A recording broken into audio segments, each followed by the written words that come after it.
Hello दोस्तों, नमस्कार, आदाब, सत श्री अकाल। मैं हूं राहुल शर्मा, आपका बिजनेस स्टडी मेंटोर। कैसे हो आप सब? मस्त मज़े में। तो आप सभी का स्वागत करता हूं इजीली के प्लेटफॉर्म पर। और कौन सा बैच चल रहा है भैया? हमारा शिखर 2.0 रीलोडिंग एंड अपलोडिंग। तो क्लास 12 की बात चल रही है। स्टाफिंग का आगाज़ हम कर चुके, ऑर्गेनाइजिंग को समाप्त हमने कर दिया है। तो कैसी रही क्लासें? कितना समझ में आ रहा है? मज़े आ रहे या नहीं आ रहे?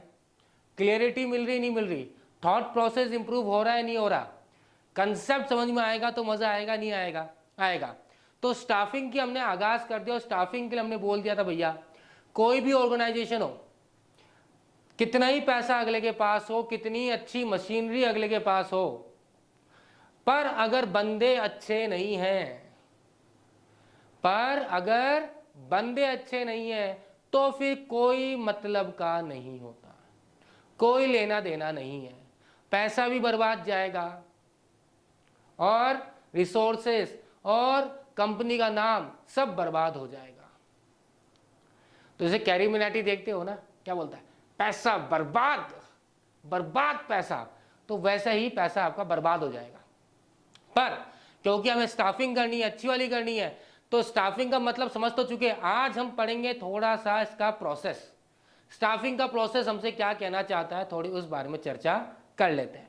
चलिए जी, तो टॉपिक हमारा है स्टाफिंग प्रोसेस। और जैसे कि हम बोल रहे हैं वी आर हायरिंग, इसी के लिए दुनिया पागल हो रही है भैया। पढ़ाई लिखाई बहुत कर ली है, अब चाहिए क्या? नौकरी।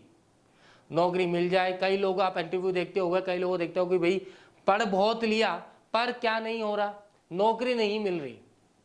जो मिल रही है वो उसकी काबिलियत के हिसाब से नहीं मिल रही, जो उसके अंदर टैलेंट है वो यूज करने के लिए नहीं मिल रही।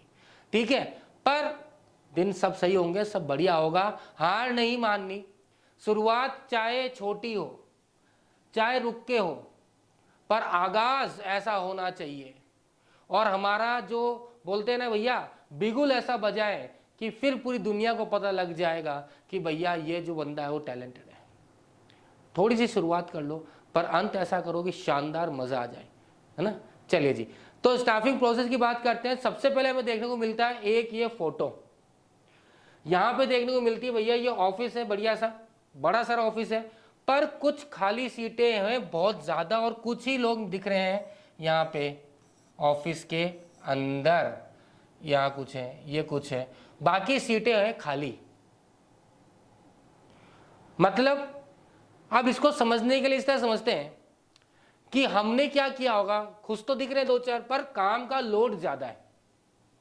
ठीक है, मींस यहां पे स्टार्ट होगा रिक्रूटमेंट सबसे पहले। और रिक्रूटमेंट से पहले अगर बात करूं तो होगा क्या, चीजों को समझिए इस तरह से। यहां पे होगी मैन पावर प्लानिंग। मींस काम बहुत है और लोग कम है, तो हमने क्या करा? वर्कलोड एनालिसिस किया। क्या करा? Work load analysis. यहां देखने को मिला कि काम इतना है कि इस काम को अगर करना चाहे तो हमें कम से कम यहां पे 80 लोगों की जरूरत पड़ेगी। कितने लोगों की? 80 लोगों की जरूरत पड़ेगी। पर जब हम गिन रहे हैं तो कुछ 20 जने से पूरे दिख रहे हैं, मतलब कितने कम है? 60 जने। तो जब हमने पता लगाया कि हैं कितने लोग, 20 हैं, हमने पता लगाया कि चाहिए कितने लोग पूरे काम करने के लिए, 80 हैं, कितने कम पड़ गए? 60। तो ये तो हो गया वर्कलोड एनालिसिस। ठीक है ये हो गया वर्क फोर्स है कितने एक्चुअली के अंदर, कितने लोग काम कर रहे हैं, उसको बोलते हैं वर्क फोर्स एनालिसिस। फिर कंपैरिजन किया तो पता लगा 60 जने कम पड़ रहे हैं। जब नंबर ऑफ एम्प्लॉयज कम होते हैं, मतलब आप क्या हो? आप अंडर स्टाफ्ड हो।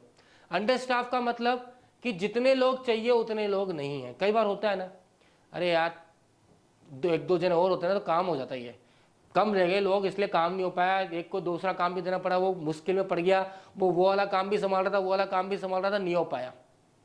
समझ में आ गई बात मेरी? मीन्स जितनी जरूरत थी अगर उतने लोग नहीं हैं तो रिजल्ट जो आप एक्सपेक्ट करते हो वो नहीं होगा।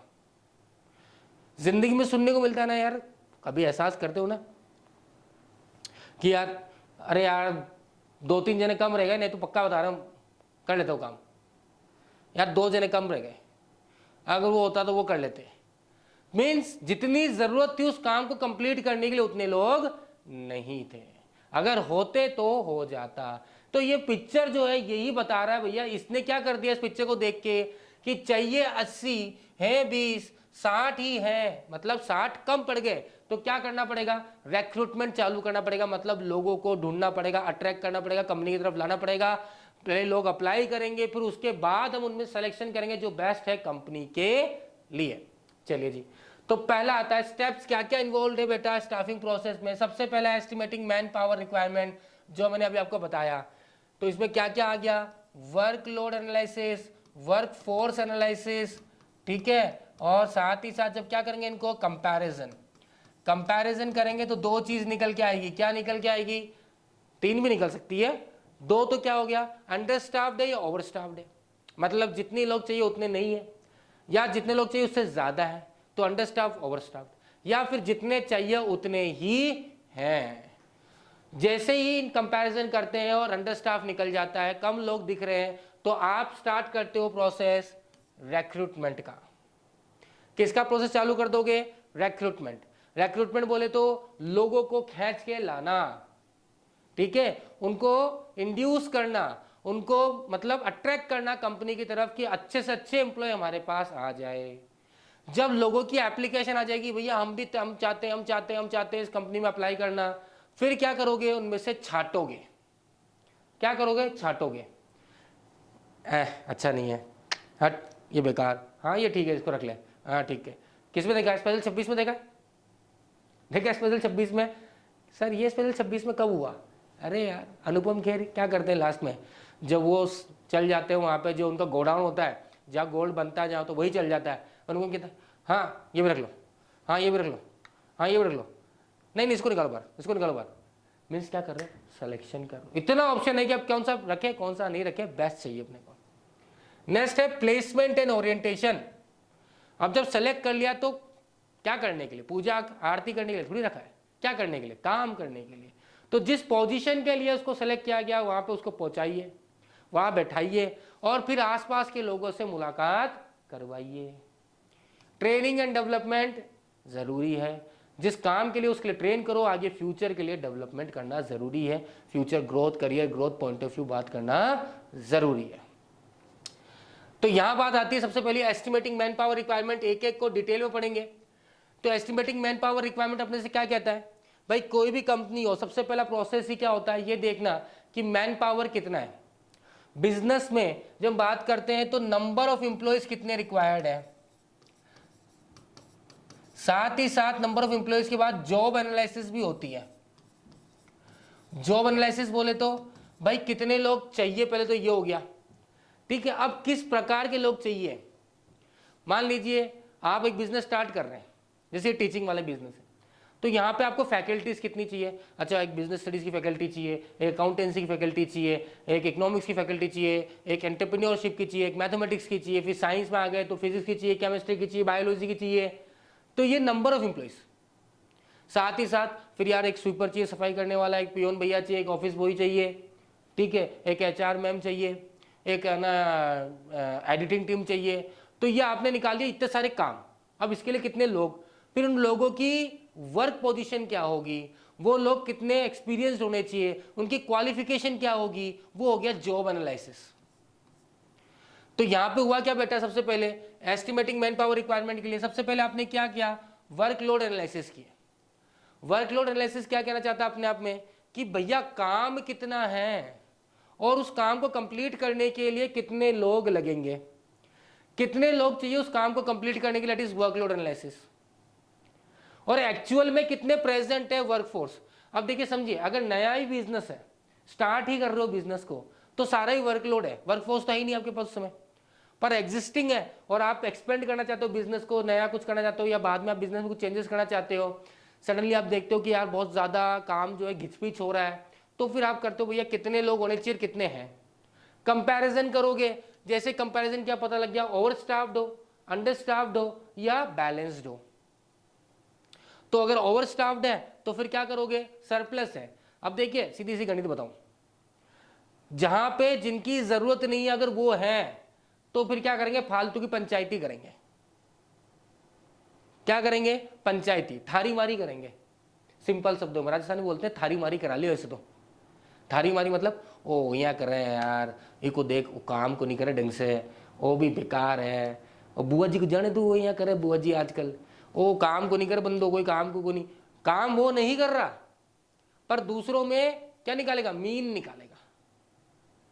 अरे नहीं रे बेवकूफ है, पागल है, उसमें कुछ लक्षण नहीं है, ऐसे कर लेता काम को वो, इस तरह से हो जाता। खुद नहीं कर रहा पर दूसरों को ज्ञान देना। इंडिया में एक चीज फ्री की बहुत सस्ती और फ्री फ्री फ्री है, कभी भी कहीं भी चाहो मिल सकती है, वो है ज्ञान। क्या है वो, ज्ञान। वेला सा वेला आदमी जिसका कोई काम नहीं, जिसको कुछ आता जाता नहीं, वो भी प्रधानमंत्री को सिखा देगा कि आपका डिसीजन गलत था। वो भी अंबानी को बता देगा तुम्हें ऐसा करना चाहिए था। ठीक है, जिसकी खुद की जिंदगी का कोई सतूना नहीं, जेब में 10 रुपए नहीं, पर वो अगर ज्ञान देने जाएगा तो ये बता देगा विराट कोहली को ऐसे नहीं खेलना चाहिए था, MS धोनी को तो रिटायर हो जाना चाहिए, MS धोनी को ये नहीं करना चाहिए था। तो ज्ञान देने के लिए तो हम बतेरे बैठे बेटा। आप रास्ते में किसी से काम पूछ लो वो नहीं होगा, पर किसी को ज्ञान देने के लिए बोल दो, आप पूरे टाइम बैठ जाओ, 6 घंटे तक ज्ञान दे देगा आपको। ठीक है, तो ओवर स्टाफ्ड वाले क्या करेंगे, ज्ञान देंगे, और जब ज्ञान देंगे तो वो खुद का ज्ञान तो बढ़ाएंगे नहीं और दूसरों का ज्ञान भी इस्तेमाल नहीं करने देंगे, मतलब काम नहीं करने देंगे। दूसरा कंडीशन होगा अंडरस्टाफ्ड। अब इस समस्या क्या होगी, इसमें समस्या ये होगी कि कुछ आदमी होंगे या कईयों के ऊपर क्या हो, एक से ज्यादा काम होंगे। अब मान लीजिए मैं बिजनेस स्टडी पढ़ा रहा हूं, फिर मेरे पास सर आपको अकाउंटेंसी भी पढ़ानी है, पढ़ा देंगे, पर कभी अकाउंटेंसी अच्छी पढ़ा पाऊंगा तो कभी बिजनेस स्टडी अच्छी पढ़ा पाऊंगा। रेगुलर बेसिस पे दोनों करूंगा तो क्या होगा, कहीं ना कहीं किसी ना किसी में कमी आएगी।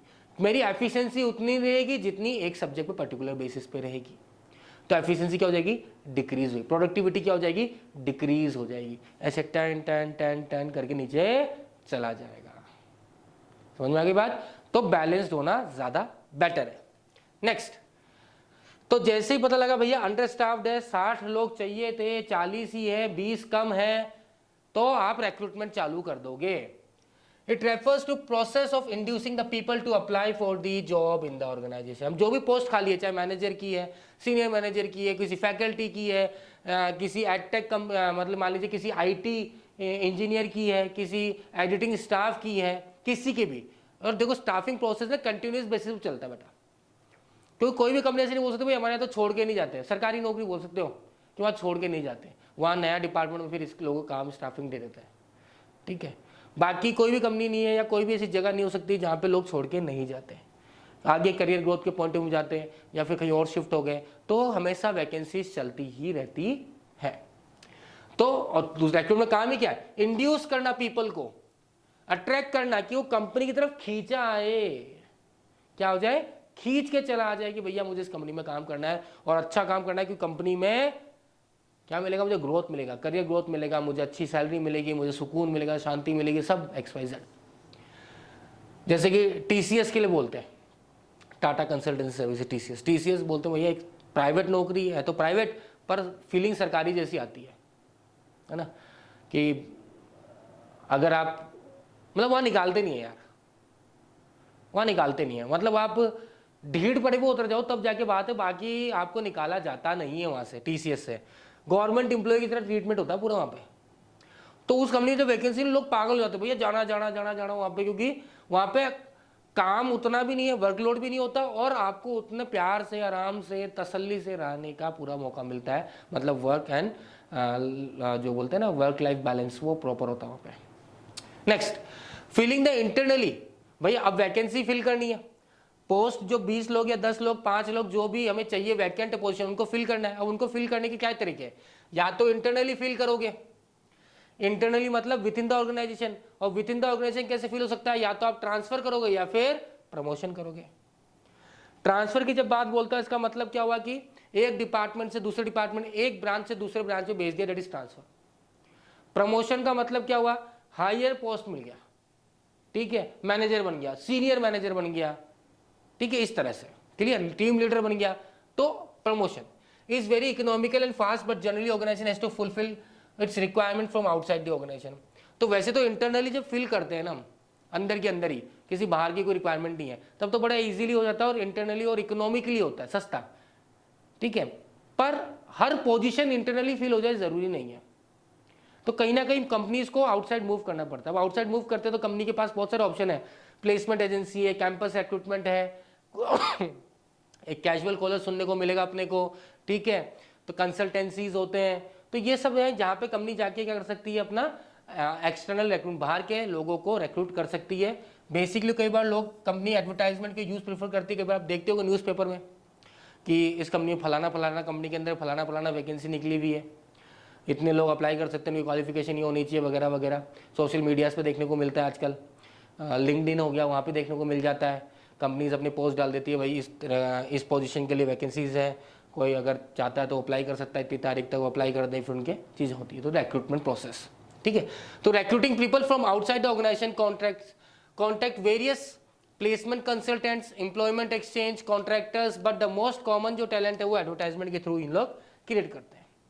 अगर आपको फ्रेश टैलेंट चाहिए, न्यू आइडिया वाला बंदा चाहिए, ऐसा बंदा चाहिए जो इंथुजियास्टिक हो, एनर्जेटिक हो, तो उसके लिए फिर आप क्या करते हो, एक्सटर्नल रिक्रूटमेंट की तरफ मूव करते हो। Is it clear? आ गया बिड़ू समझ में? क्या बिड़ू आया नहीं आया? आया, चलिए जी। नेक्स्ट, अब जब रिक्रूटमेंट हो गया तो लोगों ने क्या कर दी, एप्लीकेशन की भंडार लगा दी, खूब सारी एप्लीकेशन आ गई आपके पास, ठीक है।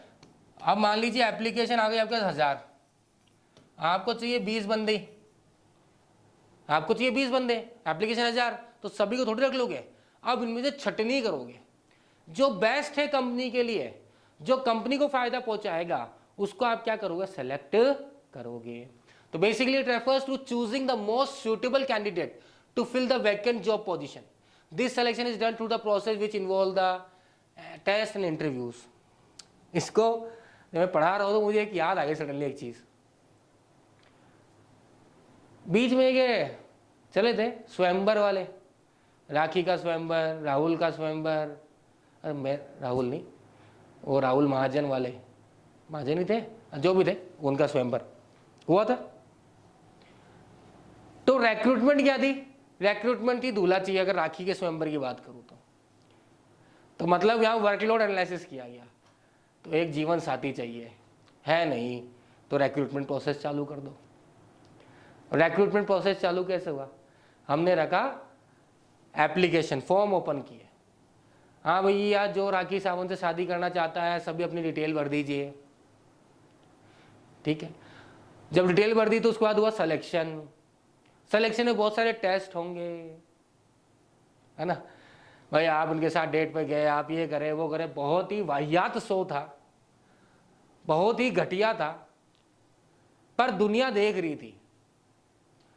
तो मुझे अभी सडनली जब पढ़ रहा था मैं, तो ऐसे पढ़ते पढ़ते मुझे याद आ गया यार, मतलब है तो एग्जाम्पल शानदार, जोरदार एग्जाम्पल है या नहीं है ना।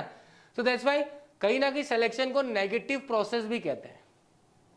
नेगेटिव प्रोसेस की वही सेलेक्ट, अब स्वयंवर में आए 20, 18 जने, 10 जने, 5 जने, 8 जने, जो भी है, सिलेक्शन नहीं की तो होगा, बाकी सबको निकाल दिया जाएगा, इसलिए सिलेक्शन को नेगेटिव प्रोसेस बोला जाता है।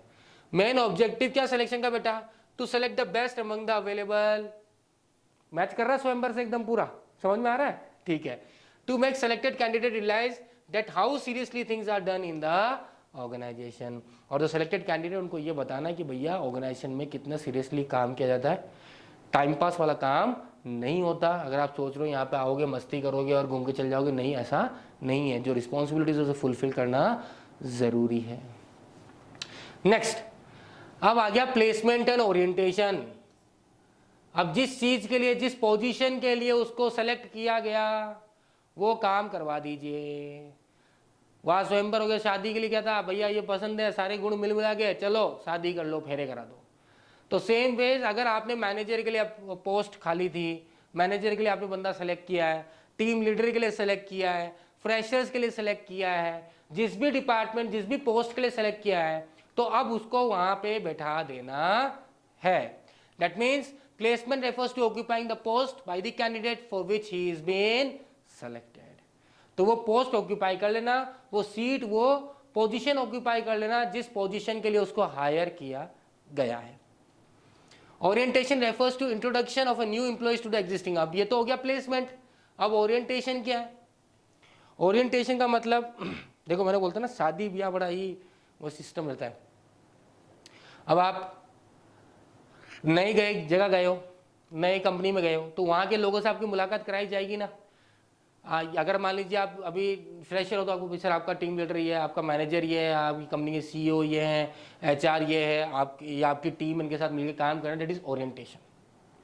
बाकी लोगों को मिलाना है, भैया ये न्यू ज्वाइनी हमारी कंपनी के अंदर, वो अपने बारे में बताएगा, भैया मेरी हॉबीज़ ये है वो है। सेम वे अगर शादी से कनेक्ट कर दो ओरिएंटेशन को, तो आप जब ससुराल जाओगे, ये हमारी मासी है, ये हमारे मौसा जी हैं, ये बड़े मौसा जी हैं, ये आले मौसा जी हैं, नागपुर वाले पुपा जी हैं, तो क्या हो रहा है? ओरिएंटेशन हो गया है। आइए मजा, चलिए जी। तो orientation means introduction of a new employees to the existing employees. Large organisation organise orientation programme to familiarise the new employees with the existing employees.